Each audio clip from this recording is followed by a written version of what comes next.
इतिहास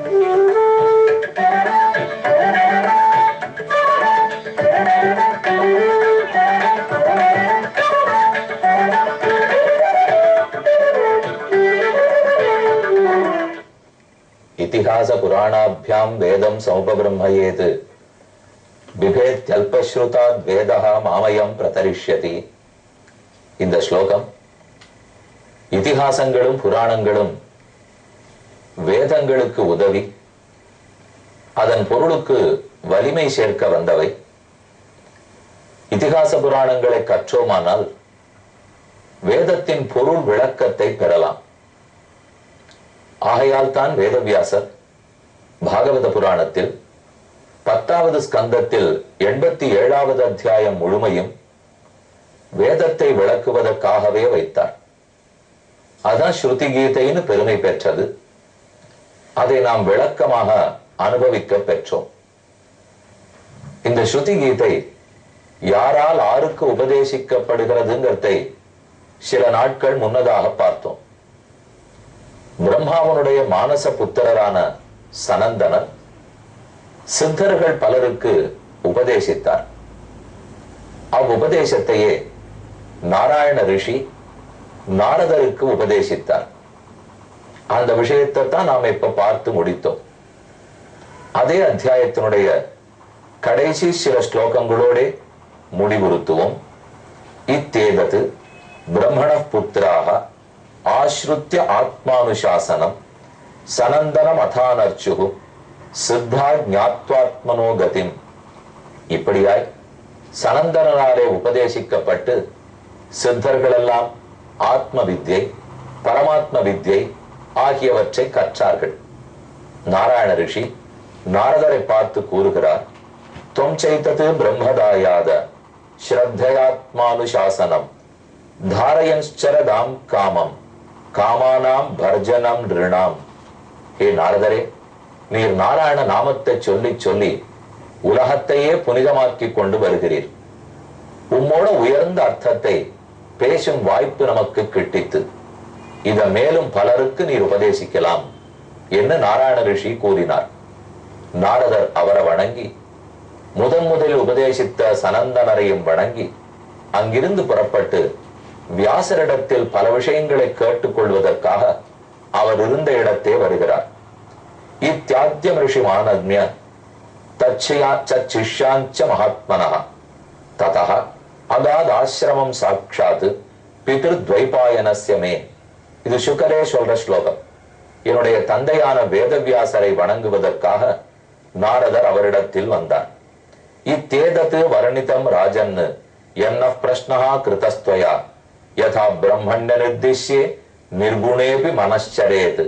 ஹே பரீட்சித்து மகாராஜனே, ஆத்மாவை பத்தியும் பரமாத்மாவை பத்தியும் வேதங்கள் என்ன கூற வந்தன? உலகம் முழுக்க வேறுபாடுகளில் கஷ்டப்படுகிறதே, வேதமும் வேறுபாட்டைத்தான் கூறுகிறதா? வேத சொற்கள் பகவானை தெரிவிக்குமா? பகவானுடைய குணம் என்ன, ஸ்வரூபம் என்ன, உருவம் என்ன, சொத்து என்ன, பண்புகள் என்ன, அத்தனை கேள்விகளையும் கேட்டாய். இது இத்தனையிலையும் வேதாந்தத்தினுடைய அபிப்பிராயம் என்ன என்று உனக்கு கூறினேன். மேலே அந்த பெருமானை தியானித்து ஸ்ருதி கீதையை முடிவுக்கு கொண்டு வருவோம்.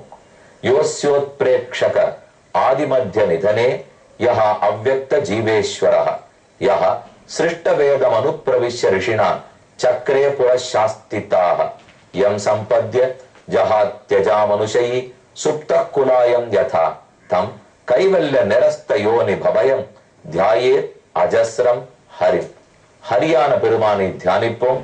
உலகுக்கெல்லாம் நிமித்த காரணமாய் உலகனைத்துக்கும் உபாதான காரணமாய் எவனுடைய திருவடிகளை பற்றினால் கண்டிப்பாக சம்சாரமே தொலையுமோ அந்த ஹரியை வணங்குவோம். அந்த ஹரியே வேதம் வேதாந்தம் அனைத்தாலும் கூறப்படுகிறான் என்று சொல்லி பரீட்சித்துக்கு பண்ண உபதேசத்தை சுகாச்சாரியர் முடிக்கிறார். இதுக்கு மேல நாம இப்ப பார்க்க வேண்டியது 88வது அத்தியாயம். 88, 89, 90 3 அத்தியாயங்கள் முடிஞ்சதுன்னா 10வது ஸ்கந்தம் முடிவடையும். இந்த அத்தியாயத்தில் விருகாசுர வதம். விருகாசுரன் ஒரு அசுரன். அவன் பரமசிவனாரிடத்திலே பெரும் வரத்தை பெற்றான். யார் தலையில் அவன் கை வச்சாலும் அவர்களுடைய தலை சுக்கல் சுக்கலாக உடையும். இந்த வரம் பரமசிவனார் கொடுத்தார். சிவபெருமானுடைய தலையிலேயே கை வைக்க முயற்சித்தான். சிவன் பெருமானிடத்தில் பிரார்த்திக்க எம்பெருமான் அவனை வேணுமென்னு தன்னுடைய மாயமயக்கு பேச்சுக்களாலே மயக்கி விருக்காசுரனுடைய தலையிலேயே கையை வைக்க வைத்து அவனை முடித்தார் என்பது அழகான வேடிக்கையான கதை. தேவாசுர மனுஷ்யேஷு ஏ பஜந்த்யசிவம் சிவம் பிராயஸ்தே தனினஹா போஜாஹ நது லக்ஷ்மியாஹா பதிம் ஹரிம். இந்த ஸ்லோகத்தை கேட்கறதுல இருந்தே சைவர்கள் வைணவர்கள் இருபாலாரும் லோகத்தில் உள்ளார்கள். அதுவும் முக்கியமா நம்ம தமிழகமும் சரி பாரத தேசத்திலையும் எடுத்துட்டோம்னா எத்தனையோ ஒற்றுமையோட வாழ்ந்து வருகிறோம். லக்ஷ்மியை எப்போதும் திருமார்பில் கொண்டிருக்கிறார் திருமால். லக்ஷ்மி தேவியோ சொத்துக்கெல்லாம் ஐஸ்வர்யத்துக்கெல்லாம் தேவதை. பெருமாளோ பகட்டா பட்டு உடுத்தின்றிருக்கார், பீதாம்பரம் சாத்தி கொண்டிருக்கிறார், எத்தனை ஆபரணங்கள் மாலைகள் எல்லாம் அணிந்து கொண்டிருக்கிறார். கோவில்லையா எங்க பார்த்தாலும் தங்கம் தங்கமாக, தங்கத்திலேயே கோபுரம், தங்கத்திலேயே விமானம், எத்தனை ஆபரணங்கள். பிரசாதமா புளியோதரையோ சக்கர பொங்கலோ பொங்கலோ தத்யோதனமோ வடையோ தோசையோ சுண்டலோ இனிமே பெருமாள் கோவில்ல மிச்சம் இல்லை. ஆக இவ்வளவு பகட்டா பெருமாள் இருக்கிறார். ஆனால் எந்த பகட்டும் எந்த பட்டாட்டோப்பமும் இல்லாமல் பரமசிவனார் இருக்க அவரை துதிப்பவன் பணக்காரர்களார்களே. எல்லா கோலாகலத்தோட விஷ்ணு இருக்க அவரை துதிப்பவர்கள்லாம் தரித்திரர்களார்களே. இது எதனாலே என்று பரீட்சித்து கேட்கிறான். ஏ தத்வேதிதுமிச்சாமஹ சந்தேகோத்திர மகான் ஹினஹ. இந்த சந்தேகம் எனக்கு இருக்கு. இந்த சந்தேகத்திலிருந்து நாம எக்காரணம் கொண்டும் ஓஹோ இது சிவன் பெரியவரா விஷ்ணு பெரியவரா என்ன ஏதோ ஒரு விசாரம் ஆரம்பிச்சுடுத்து போல் இருக்கு என்று தப்பா நினைச்சுடவே கூடாது. எத்தனையோ இடத்துல சிவன் கோவிலுக்குள்ளேயும் விஷ்ணு இருக்கார். கீழே பல இடத்திலையும் பார்த்திருக்கோம். காஞ்சிபுரத்துக்கு போகிறோம். 2 திவ்ய தேசங்களில் சிவனாருடைய கோயிலுக்குள்ளேயே பெருமாள் எழுந்துருளி இருக்கிறார். இத பல தடவை இந்த நிகழ்ச்சியில நம்ம சேவிச்சிருக்கோம். அதே போல பெருமாள் கோவிலுக்குள்ள போனோம்னால் திருக்கோட்டியூர் பெருமாளை சேவிக்க போறோம். மாதவ பெருமாள், சௌமிய நாராயண பெருமாள், அவ்வெம்பெருமானுடைய சன்னிதானத்துக்குள்ளேயே பரமசிவன் எழுந்துருளி இருக்கிறார். திருக்குறுங்குடி நம்பிய சேவிக்க போனோம்னா உள்ளேயே பக்கம் நின்றார் என்ன சிவபெருமான் எழுந்துருளி இருக்கிறார். இப்படி பல இடத்திலையும் ஸ்ரீரங்கத்துக்கு பக்கத்திலே திருக்கரம்பனூர், கரம்பனூர் உத்தமனைன்னு ஆழ்வாருடைய பாசுரம். அங்க பிரம்மாவும் இருக்கார், விஷ்ணுவும் இருக்கிறார், சிவனும் இருக்கிறார். 3 தெய்வத்துக்கும் அது திருத்தலம். இப்படி பலவிடங்களில் அவ ஒற்றுமையாத்தான் இருக்கா. பின் எதுக்கு இப்ப இந்த கேள்வி பிறந்ததுனால் ஏதோ தெரிஞ்சுக்கணும்னு அவனுக்கு ஆசை. அதற்காக பரீட்சித்து கேட்கிறார். சுகர் பதில் சொல்றதை பார்ப்போம். சிவஹ சக்தியுதஹ சஸ்வத் திரிலிங்கோ குணசம்ருதஹ வைகாரிகஸ்தைஜசஸ்ச தாமசச்சேத்யஹம் த்ரிதா சத்வம் ரஜஸ் தமஸ். இந்த 3ம் சாத்விக அகங்காரம், ராஜச அகங்காரம், தாமச அகங்காரம். இந்த 3 விதமான குணங்களோட உள்ளவர் சிவபெருமான். இந்த 3 குணங்களை தாண்டி இருக்கிறவர் விஷ்ணு. ஹரிர்ஹி நிர்குணஹா. இந்த முக்குணங்களும் ஹரியினிடத்தில் இல்லை. சாட்சாத் புருஷா, புருஷோத்தமன். பிரகிருதே பரஹ. இந்த பிரகிருதி மண்டலத்தை தாண்டி இருக்கக்கூடியவர். ச சர்வதற்கு உபதிரஷ்டா. அனைவரையும் அவரவர்களுடைய கர்மங்களில் தூண்டிவிட்டு சாட்சியாக இருப்பவர். தம் பஜன் நிர்குணோ பவேத். அவனை யார் ஒருத்தன் பஜிக்கிறானோ, யார் வணங்குகிறானோ அவனும் நிர்குணனாக ஆகிறான். அப்ப முக்குணங்களோட சிவபெருமான் இருக்கிறார். அவருடைய உயர்ந்த பெருமகள் அதில் 16இல் ஒரு பங்கு. ததா விகாரா அபவன்னு ஷோடசாமீஷு கச்சன. பரமசிவனாருடைய பெருமகளிலே அவருடைய விகாரங்களில் 16இல் ஒரு பங்கு இருந்தால் அவனே பெரிய ஐஸ்வர்யம் உடையவனாய் பணக்காரராக ஆகிவிடுகிறான். நிவிருத்தேஷ்வஸ்வமேதேஷு ராஜாயுஷ்மத் பிதாமகா ஸ்ரண்வன்னு பகவதோ தர்மானு அப்ருச்சத் இதம் அச்சுதம். இவன் தாத்தா தர்மபுத்திரன் யுதிஷ்டிரன் என்ன பண்ணான்னு பார்.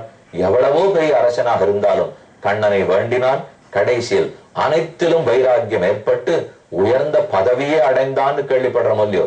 அப்ப ஆசைப்பட்டதையெல்லாம் சிவபெருமானிடத்தில் வேண்டி பெற்றுக் கொள்ளலாம். அவர் சுலபமாக ஆராதிக்கப்படுகிறார். ஆனா விஷ்ணுவோ சுலபத்தில் ஆராதிச்சிட முடியாது, சற்றே கஷ்டப்பட வேண்டும்.